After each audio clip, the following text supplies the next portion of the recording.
Los dichos son aquellas oraciones en las cuales se quiere expresar algo que no coincide siempre con el sentido literal de la misma. Estas metáforas son de uso común, especialmente entre los abuelos y los padres, ya que son hechas de las vivencias y por tanto de la sabiduría popular. Los dichos son una expresión oral de la cultura y de la forma como cada región se comunica, pues prevalece en la comunidad por largo tiempo y se manifiestan a partir de estas metáforas los resultados de las relaciones con las personas o situaciones cotidianas. Por tanto, reflejan el ambiente cultural e ilustran un boceto mental acerca de las características de las personas de determinada región. Los dichos son, por tanto, un ejemplo claro para ahondar el tema de la comunicación en los contextos alto y bajo. Esta clasificación fue hecha por Edward Hall, quien defiende que las culturas utilizan el lenguaje dentro de estos dos contextos.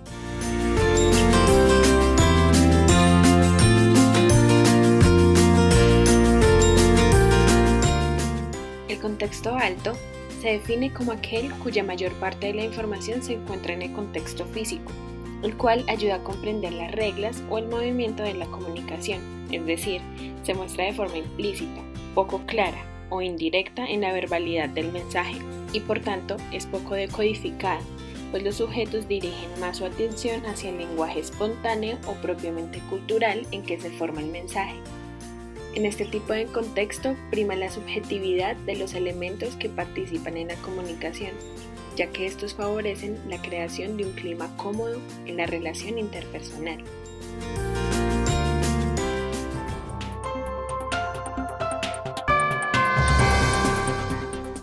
El contexto bajo, en cambio, consta de una serie de códigos explícitos del acto comunicativo. Se aplica el lenguaje verbal, el cual determina la importancia de la lógica y el razonamiento de quienes participan en esta. Es por tanto directa y niega toda ambigüedad de la información compartida, ya que las reglas comunicativas se encuentran escritas y nada se concibe como sabido, lo que soporta una mayor aplicación de las palabras para una explicación clara de la información.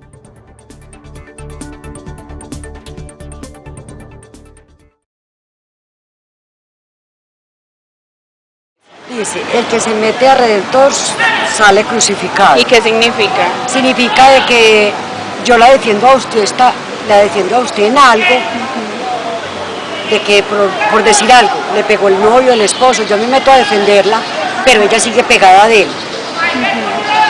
Ella sigue pegada de él. Y salgo yo afectada, me la echo a ella de enemiga o al pelado también. Entonces eso quiere decir que se mete de metido, sale crucificado. Sí, sí ha pasado. Sí, por ayudar a la gente. Por ayudarle a la gente resulta uno de metido. Muchas veces uno ve que hace quietecito más bien. Ver las cosas y callar, por eso es que hay tanta corrupción y tanta cosa. Porque uno ve robar y no puede uno decir nada, entonces ya resulta uno metido en un problema. Unos nacen con estrella y otros nacen estrellados. ¿Estrellas y qué significa? Porque uno nace muy de buenas y uno muy de malas. ¿Muy de buenas? Muy de buenas. ¿Sí? Bastante. Bueno. Demasiado de buenas. Estoy casado, pero no. ¿Y qué cree que...? Sí. Pero no capado. Eso así terminan eso. Esa es la palabra. Casado, pero no capado. ¿Y qué significa entonces? Que no sirve para tener familia. Lo que significa es que, o sea, según la leyenda y la creencia y la ignorancia de la gente, que el hombre puede hacer y deshacer y nosotras no. Exacto. Él puede prostituir y si nosotros lo hacemos, hermano. Todo lo prieto no es morcilla. Todo lo prieto. No es morcilla. Ya medio comprendí que me salió a mí, medio comprendí, por el apellido de Prieto, el alcalde de Bogotá, que no es malo. La morcilla es mala. La morcilla es mala. Mala, para mucha gente. Todo lo de Prieto no es morcilla, ese no es malo. Que lo hacen malo, lo hacen malo. Y a eso Por ser de la izquierda, pero ese señor es bueno. Me importa uno, empleo, pepino. El que mucho escoge, lo peor se lleva. Que por ejemplo, en cuestión de novios, entonces hay que esta que tiene que ser así, que tiene que ser así, que sí, a buscar cualidades, a buscar, y se sale que quiero un esposo con dinero, con bonito, no sé qué, se casa con el feo, con el pobre, entonces no, escoge, muchos se quedan, por ejemplo, solteronas, se quedan solteronas porque escogen y eso aplica para muchas, para toda la vida, que eso sí, el que mucho escoge, lo peor se lleva, eso sí es la realidad. El que siembra vientos cosecha tempestades. ¿Y cómo qué significa? Esto es pues el que se va a buscar por ahí problema o alguna cosa, se encuentra su lío y le sale tanto duro. Y que el hombre propone, la mujer dispone y el diablo sopla. Me imagino que lo que significará será que el hombre le propone a uno tantas cosas bonitas, tantas cosas bellas que le dice a uno, vamos a decir algo, no te voy a comprar o te voy a poner a vivir en tal parte, en tal situación, en tal cosa, y uno cree y se convence que de verdad es así.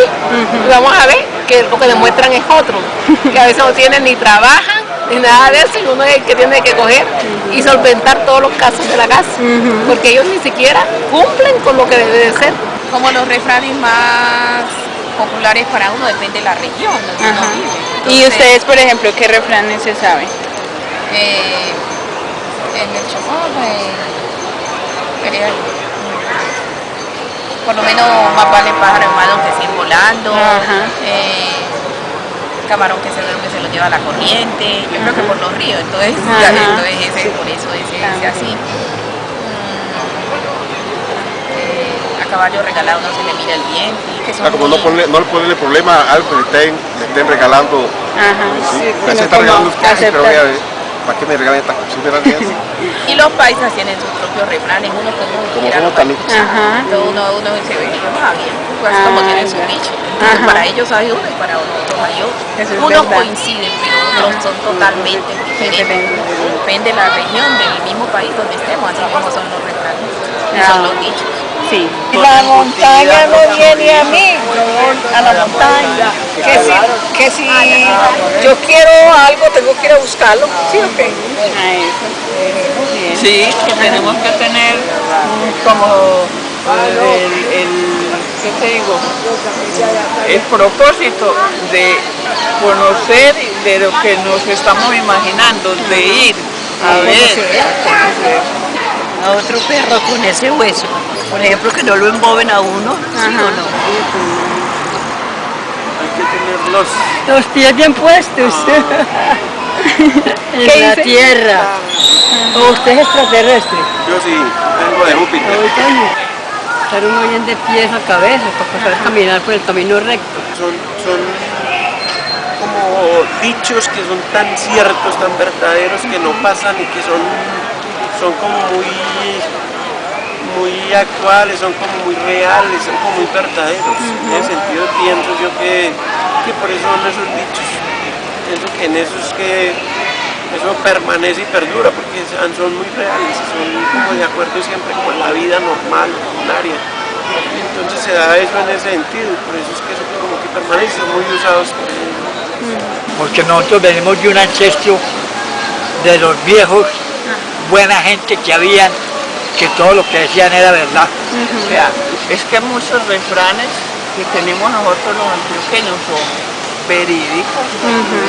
Y no solamente a los refranes, sino que usted aquí en Medellín o en Antioquia pide una dirección y si no la encuentran, lo llevan a dormir a la casa del que venga para duerma aquí en la casa, no encuentra, o la donde es, pero usted en Bogotá, en Cali, en cualquier otro departamento de Colombia, siempre en Bogotá, a donde queda la séptima y la octava, y está en la esquina y lo mandan para arriba, vea, 10 cuadras de aquí para arriba. Los dichos y refranes en culturas como la paisa y la colombiana en general son elementos fundamentales a la hora de comunicarse, pues como vimos anteriormente son parte de nuestra identidad cultural, porque no poseen traducción alguna, ya que son construidas dentro de un contexto y unas experiencias determinadas, y por tanto las personas hacen uso de estas como parte de su vocabulario cotidiano para referirse a una situación determinada. lo que quiere decir que nuestra cultura es de un contexto alto, pues en el evento comunicativo no hace falta explicar el refrán o el dicho, pues las personas que acompañan la conversación están ya relacionadas con el significado y el sentido sin la necesidad de precisar de más palabras. Por el contrario, en una cultura de bajo contexto, la mayor parte de la comunicación se debe explicitar sencillamente porque se espera que se entienda lo que se dice y nada más. Personas de bajo contexto no leen entre líneas, ni tampoco mandan mensajes entre líneas, por lo cual pueden parecer demasiado directos para personas de alto contexto.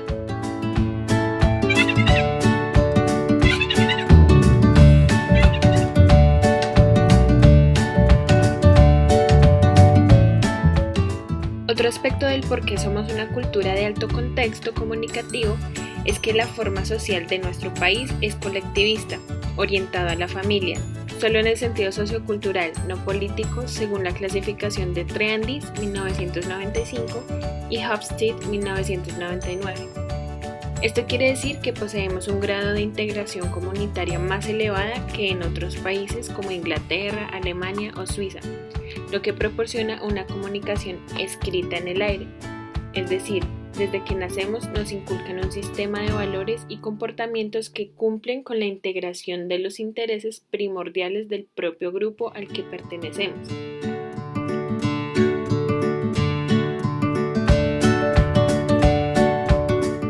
La comunidad latinoamericana, según Patricia Cerda, somos motivados a la alteridad.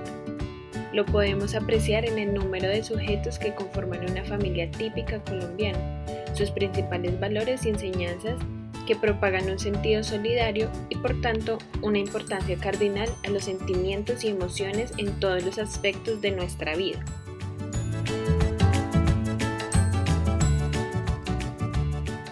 La relación que establezco entre una comunicación en un contexto alto y un contexto bajo, lo que yo manejo como comunicaciones abiertas y comunicaciones cerradas. Que la comunicación abierta es aquella donde no hay muchas restricciones ni muchas limitaciones para que un interlocutor establezca comunicación con otro.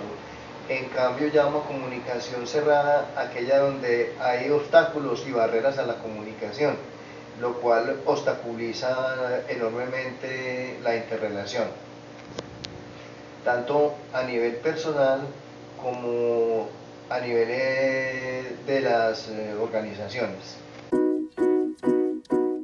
La principal meta de la comunicación interpersonal en un alto contexto es entonces la creación sólida de un contacto personal cómodo a partir de un sentimiento de intimidad, ya que nosotros nos comunicamos primando la forma por encima del contenido.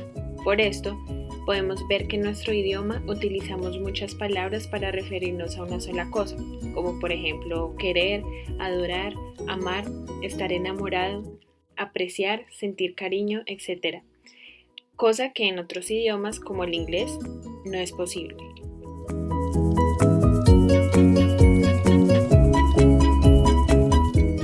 No solo el léxico y la comunicación verbal son las que participan del acto comunicativo.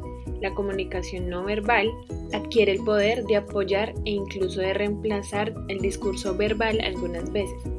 El significado de este se ve determinado por el uso y el espacio en el que se aplica, es decir, el hecho de realizar un gesto a propósito o no, consciente o inconscientemente, no lo quiere decir todo. La distancia, el movimiento del emisor hacia el receptor, quiere decir mucho acerca de lo que éste pretende dar a conocer. En la comunicación interpersonal intercultural de bajo y alto contexto, hay que tener siempre en cuenta que las interpretaciones de los símbolos culturales o las palabras no son universales ni acrónicas, según el Dr. Alsina.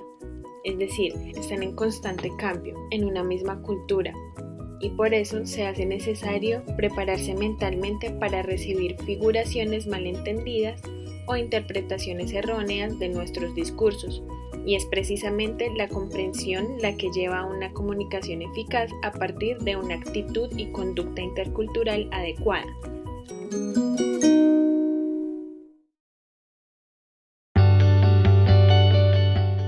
Es así que la comunicación interpersonal e intercultural es aquella ciencia que analiza los procesos comunicativos de personas de diferentes culturas y se intenta comprender la construcción de la realidad y las habilidades para negociar los significados culturales con el objetivo de llegar a un estado favorable de comunicación para ambas partes al reconocer las múltiples identidades en un entorno específico.